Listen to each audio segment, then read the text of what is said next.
Mas a gente não vai falar só de azedume, tá? Se você está pensando, nossa, o que está acontecendo com essa gente? Elas não deram um sorrisinho hoje? Calma, a gente também precisa falar das conquistas das mulheres. As homenagens ao Dia Internacional da Mulher ocorrem em Paris, onde uma cerimônia com o presidente Emmanuel Macron celebra a garantia do direito ao aborto na Constituição, que foi aprovada nesta semana. Ou seja, questionando e trazendo a palavra, a decisão, Priscila Asbeck, para a voz das mulheres. Se o corpo é nosso, né? Por que todo mundo quer decidir pelo corpo da mulher? Minha querida, bem-vinda, bom dia.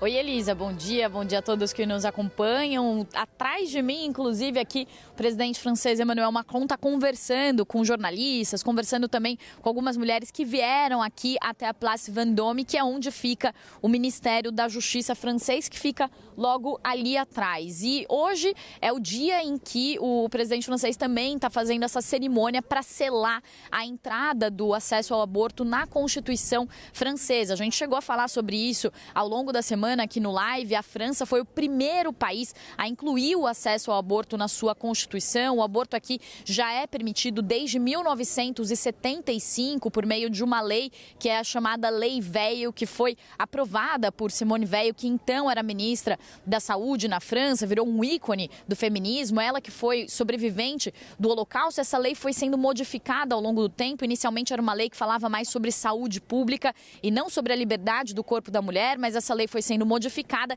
e a França hoje é considerada um dos países que mais apoiam o acesso ao aborto. Aqui o aborto é permitido até a 14ª semana de gestação, é financiado pelo Estado e a mulher não precisa dar nenhuma justificativa para fazer o aborto. Sobre o discurso que o presidente francês fez agora há pouco, ele falou que vai trabalhar para a inclusão do direito ao aborto também na Carta dos Direitos Fundamentais da União Europeia. Ele disse que vai lutar para que esse direito se torne universal e efetivo e falou que o progresso dos direitos das mulheres é o progresso dos direitos humanos. Também foi muito bonito de ver, Elisa, que ele fez um discurso falando sobre união nacional e ele elogiou, inclusive, deputadas políticas que são da oposição, mas que trabalharam para que o acesso ao aborto fosse incluído dentro da Constituição. Ele falou de Mathilde Panot, que foi a deputada que fez uma lei inicialmente para pedir a inclusão do aborto na Constituição, e também falou de Mélanie Vogel, que também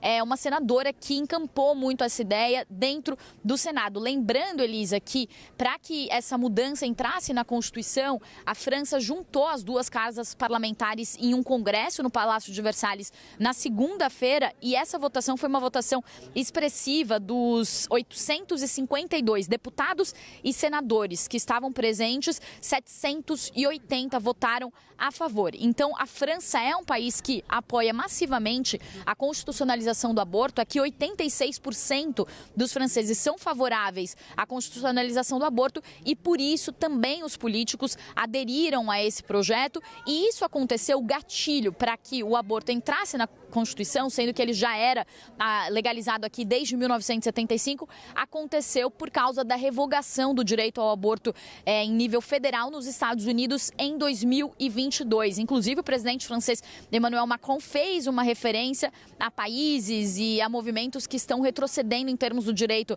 ao aborto. Ele falou: em todo o mundo, inclusive nas maiores democracias, estamos testemunhando o declínio do direito ao aborto. E ele falou: como o impensável acontece, tivemos que gravar o irreversível. Então foi um movimento que aconteceu para que, se eventualmente também movimentos de extrema-direita, mais conservadores, entrarem no poder, esse direito hoje está na Constituição e isso não vai mudar. Essa é a ideia, então, desses políticos que se movimentaram para que o acesso ao aborto entrasse na Constituição aqui na França. Volto com você, Elisa. Priscila Asbeck, e os franceses que discordam? Como é que é esse embate público? Como é que a imprensa também traz esse embate? Porque é lógico que tem gente que discorda, que vai dizer que é um absurdo, porque é um debate bom. Nós também, que somos mulheres, nós sabemos que é um debate importante.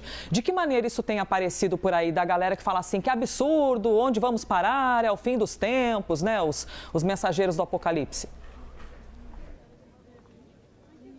Exato, Elisa. A gente sabe que, por exemplo, aqui são 86% dos franceses que apoiam a constitucionalização do aborto. No Brasil, por exemplo, é um percentual bem diferente. 39% dos brasileiros apoiam o aborto, o restante não aprova. Então, são sociedades que pensam nessa questão de uma forma muito diferente. Aqui na França também houve diversos protestos contra a constitucionalização do aborto. Inclusive, os políticos que votaram contrariamente, eles falam que isso não tem que estar dentro da Constituição, que a Constituição não tem que ser modificada por questões sociais. Então esse foi o posicionamento dos políticos, e também muitos movimentos de direito à vida, de defesa da vida, foram às ruas na segunda-feira, enquanto outros movimentos apoiavam o projeto. Esses movimentos também protestaram contra a constitucionalização do aborto. Só para finalizar, Elisa, eu estava conversando inclusive com algumas pessoas aqui hoje, estava conversando com um senhor franco-brasileiro que estava falando o seguinte, que